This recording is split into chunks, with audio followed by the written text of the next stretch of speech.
Howdy, Possum Patty, and the Soggy Bottom Bunch all around the room, yes, everywhere. And Pumpkins and Flat Stanley waving hello as usual. Yeah, wow. What a day today. Well, I had so many things down on the floor earlier, and I was like, well, let me just go through some of this Halloween stuff and straighten it out and bring up the Halloween tub from downstairs and get that organized. And I started throwing things all around the room. A little energetic this morning, yes. But then I started going up and down the stairs and up and down the stairs. My smartwatch told me I made 8 trips up and down the stairs. And that's a lot for me, yes. It's a good thing if I go up and down at least twice, yes. But 8 times, wow. So anyway, I was into it. Yes, I was into it. I was like, I'm going to get some of this done today. I'm going to do it. And then, there's always a and then, right? Mr. Possum came in and said he had to be somewhere in a half an hour, and it was across the street from the Dollar Tree, and I better get ready to go. I'm like, what? Okay. So I spent a few minutes sort of like shoving things under the table and back in the tub and piling things in the corner and moving a few things around and quickly sweeping the floor just to make it look like I did something. I didn't organize anything, no. It just got all thrown in the tub. But it looks better. Yeah, it looks better. And some things went downstairs and some things came upstairs, and I'm working on it. So we went to his appointment, and then we stopped at the Dollar Tree. You know how that is. Had to check everything out. Mr. Possum, of course, had to get his batteries and stuff. And then we came back, and I had every intention of coming in here this afternoon and starting a journal page for my little warty pumpkin Wally over there. Did you have fun in yesterday's video? Yes, making little warty pumpkins. No, I didn't finish it. You know, that's the story today. No, none of that got done. But I had every intention of doing it. Yes, of course. So, well, I came in here and I'm looking out the window and it's sunny and it's like 70 degrees. And the weatherman is telling me that the temperatures are going to drop. And during the day, it's only going to be, like maybe in the 50s, the high 50s or low 50s for a few days. And we might get a shower at some point, but the temperatures are going to drop. And I was like, well, I wanted to grab a few more things to put into my flower press. Yes. And I was thinking some colored leaves or maybe the last of the flowers, and had that all set for the year. Right now I am putting the ferns that I dried because before I filled it up again, I'm like, oh, I have to empty it. One thing leads to another, right? So I emptied my flower press and I got it all set and I took it outside. And I'm looking around, and what pops into my head was this video that I watched the other day where they were doing eco-dyeing with their Big Shot die cutting machine. I was like, ooh.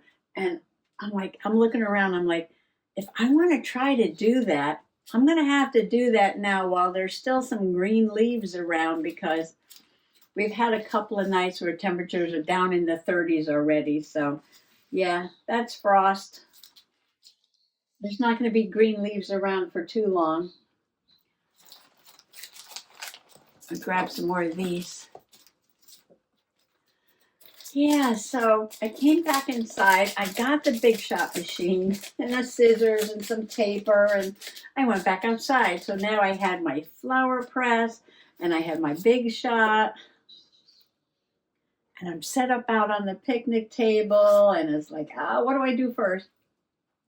Well, I decided to try the Big Shot machine first because I was very curious on how that was going to come out. Yes.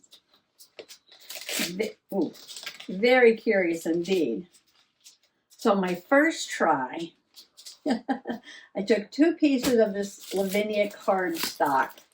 I got at the flea market. Didn't pay much for it, even though it's really good cardstock.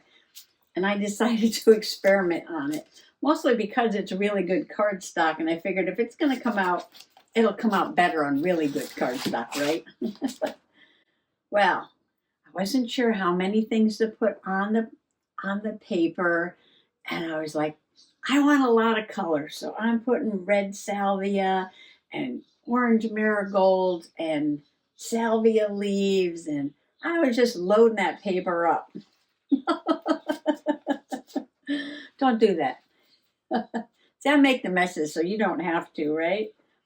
It's like, don't do that. I'm going to have to double up on these ferns. I'm running out of old sticker packages here. Ferns, when you dry them, are very delicate, yes. So I've been saving these sticker packs to put them in. Oh, making a mess here. Oh, I'm knocking my forget-me-nots everywhere. Anyway, so I ran it through, and all of a sudden, it was like I was pressing grapes to make wine. Yes, all this juice just started flowing out of the dye shop machine. I was like, oops, there's probably too many things in there. And the things I chose, I think it was the red salvia, were very juicy, yes. It hasn't really rained that much last week, but these salvia were juicy. Like I said, it was like pressing grapes to make wine. I was like, ooh, that's probably not how you do it. So, cleaned everything off with a paper towel. And I said, let me try this again. Oh, I brought the papers in. I know I show it in the little video there.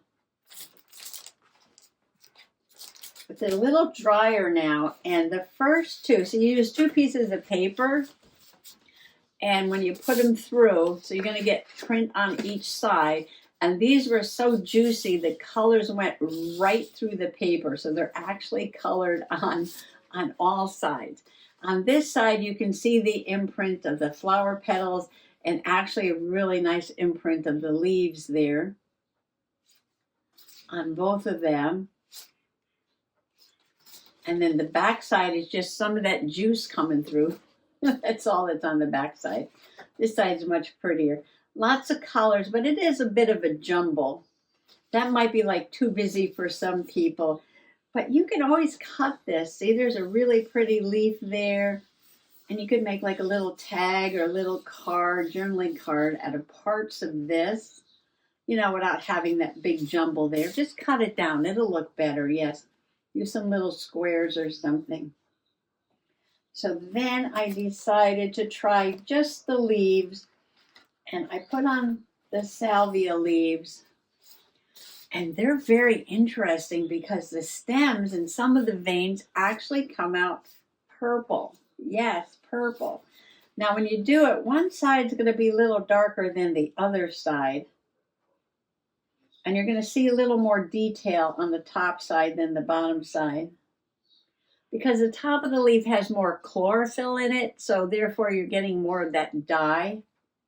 But I love that purple going through that. That's all natural there, yes. I don't know, do I need to spray these with some alum to preserve the color? We'll experiment later.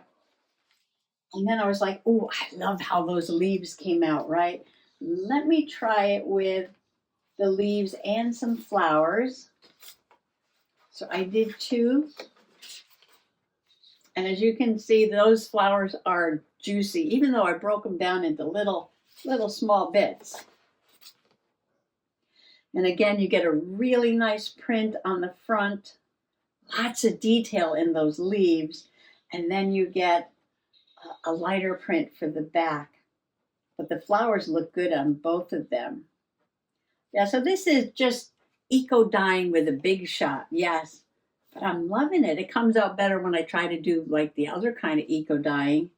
But we'll see how it holds up. Yes, we'll see if it needs some kind of preservative or not. So I didn't stop there. No, I didn't stop there. I decided that I would try, what I try next? Oh, the ferns, yes, because you know me and my ferns. Love my ferns. And the ferns came out really nice too. Lots of detail on the front, and the back is a little bit lighter again. But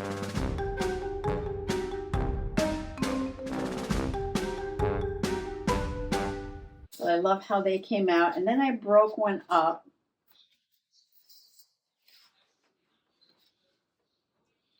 With the little pieces like that, scattered them around. I figured that's fun. That's a different look. I said that'll be fun.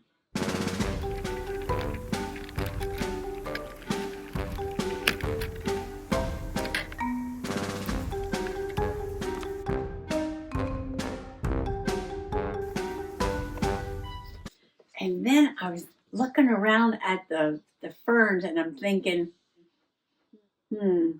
some of them have already turned like yellow, orange, brown. How would that come out in the big shot? So I tried that, and I picked some of the royal fern.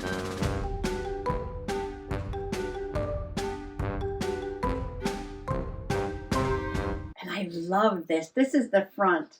It's like a very light golden green, but I love it. Lots of detail. The back is very, very light because now there's hardly any chlorophyll left in this because it's mostly yellow and brown to look at. But I do love it. Very subtle, very nice. Yes, I love that. So I thought I was done at that point because I got to fill up my flower press, right? And I'm looking around and I was like, oh, the forget-me-nots. So I grabbed the forget-me-nots with a couple of leaves and I tried it with the whole stem.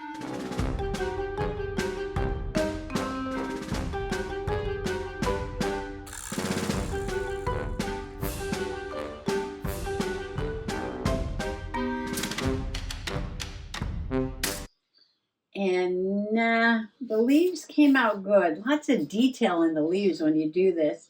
But the little blue flowers, yeah, they didn't come out very bright at all. And they kind of got squished. And the ones that I left on the stems, yeah, it just kind of looks like a mishmash all mashed together. It's interesting in a way, though. It's interesting in a way.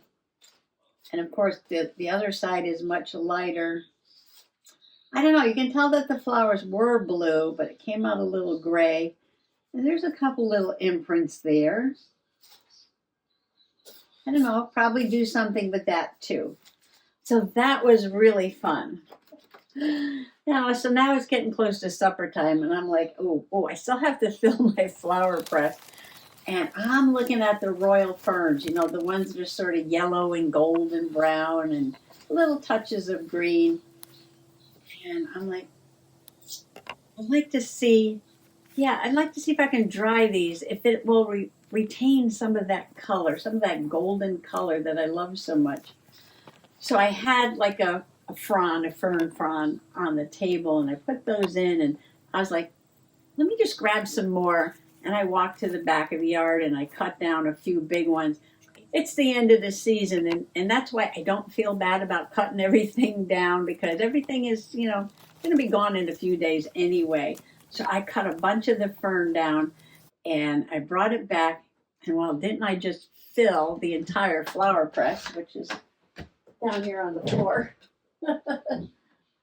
The whole flower press is filled up with royal ferns. It's an experiment, yes. They might come out all brown. I don't know. Maybe. We'll see. Now, so I did all that, and I came in, and it's like, oh man, I'm getting tired now.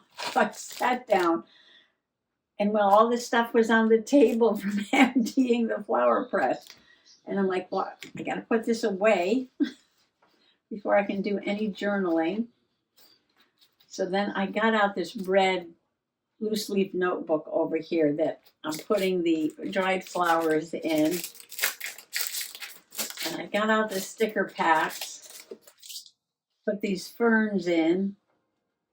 These keep them really, really nice. So I remember last year I was like, oh, I got to dry more flowers. I got to dry more flowers. So I tried a little harder this year to get that done. I think this is the last one. I do have to go up in the closet though, because there are more dried flowers, I think, put away in something else. And I would like to get them sort of organized together. So I've got a lot of ferns. And I use these on journaling pages and put a little Mod Podge on them to protect them. All right, but I have more things to pack up over here. Little tiny flowers are going everywhere here. Yeah, now I have to put these little things away. Well, I guess this is turning into this evening's project, so why don't you all come on along? I would have done more recording outside, except that it was quite breezy, and you probably wouldn't have heard me anyway over the sound of the wind on the microphone. And it was a little hard getting these projects done with things blowing off the table, but I managed. And I'm just so glad to get outside for an hour and enjoy a little bit of October sunshine and a little bit of warm weather. Now these are goldenrods. I should have picked more goldenrod. They're all done now. But I did dry just some of the little florets. I'm going to call them florets and not just the whole stem. And then I've got my little forget-me-nots that are blowing everywhere. And oh, this is verbena. Yes, this and little tiny. Look at these little tiny fairy flowers right there. Isn't that gorgeous? I'm just going to put these in the binder. And these I'm going to put in a little box for right now because I just got an idea. Oops! You knew that was going to happen. All right, let me move some of these things. All right, here's all the forget-me-nots.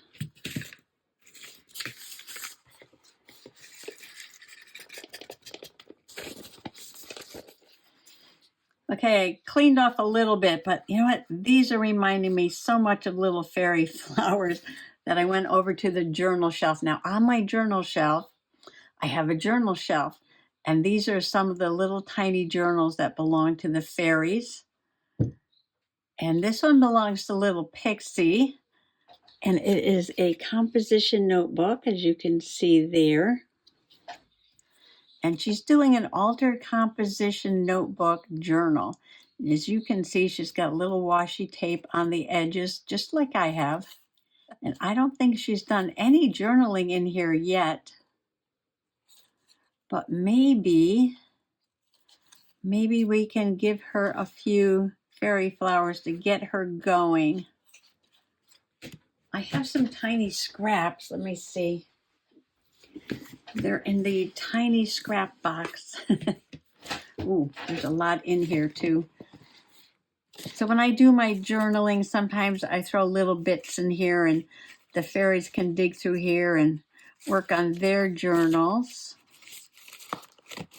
I want something that those blue flowers are going to show up on. That's too dark. Maybe something lighter. And that might work. There's some yellow gel print paper. Oh, yes, that's nice and bright and cheery. Oh, here's a tiny piece of pink gingham. Kind of like that yellow. So we're going to start Pixie off in her journal by giving her a nice little collage page. Just a piece of painty paper. And I'm just going to glue this down with some glue stick. I use Elmer's Craft Bond Extra Strength Permanent Bond, acid-free, photo-safe, non-toxic. I think this holds much better than the washable school glues.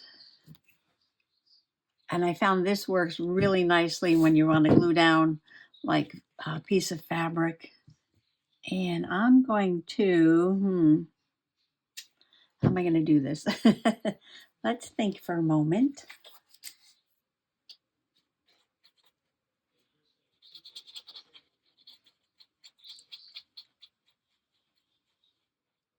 Oh, that looks really nice on this page with that blue washi tape there.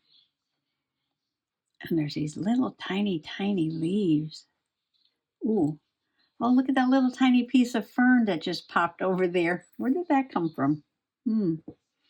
But that gives me an idea. I can use little tiny pieces of the ferns as fairy ferns. So we can have some fairy flowers and some fairy ferns.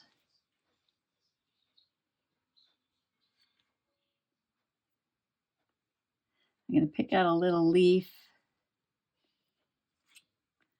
Let's see. Get another forget-me-not on there.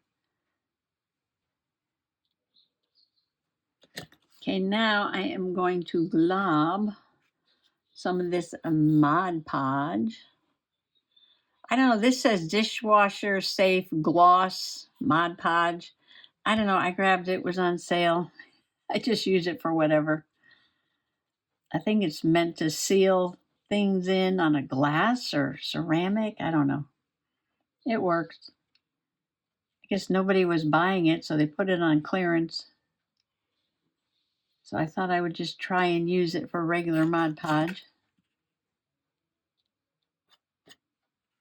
I feel like I want to put one more thing down in that little corner there. Or should we put some of these goldenrods on there?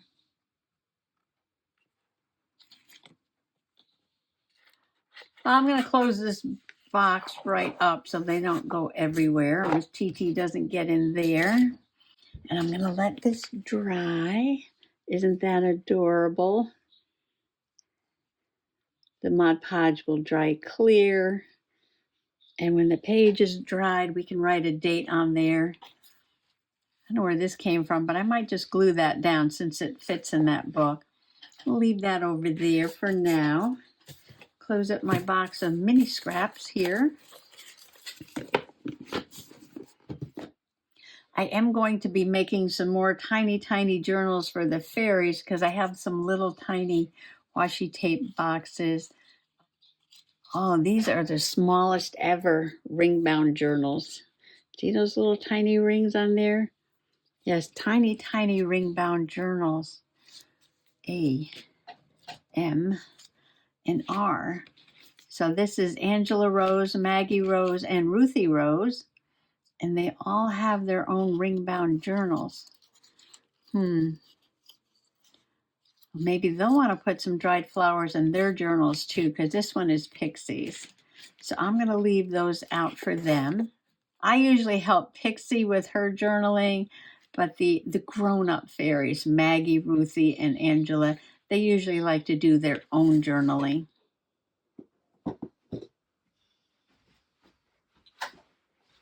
Well, that gets a few things off the table. So now at least I have a little room to do the journaling. Yeah, so I got a few things here now. Lots of crumbs on the table. Oh, and while I was straightening up, I threw more things on the table. I was like, oh, that box that my sister gave me, that was so beautiful. I do want to try and make a little journal to put in here because I've never made a little journal in a box before. It's got a little magnetic closure on there, yeah. And it's so pretty. I'm not sure how I'm going to do it though. I'll just make a little journal and put it in there, right? I guess that's all you have to do. Just so pretty. So pretty, so pretty. I know it's kind of spring-like, butterflies and flowers, but that's okay. It'll probably take me a while to work on it. Maybe it'll be done by spring. And she also gave me these cards, which are really pretty. Oh, I might be able to use the card as the cover for the journal. Yeah, the purple and yellow I think would look nice. All right, so just something else to work on. Yes, never a dull moment here at Soggy Bottom. Well, thanks for coming along today. Just while I sort of straighten up a couple of my projects and got one little tiny, one little tiny journal page done there. Yeah, we're gonna see how that look when it dries. Okay, and maybe the fairies will do some in their little tiny journals. We'll have to check those out later. Well, happy junk journaling. Bye bye.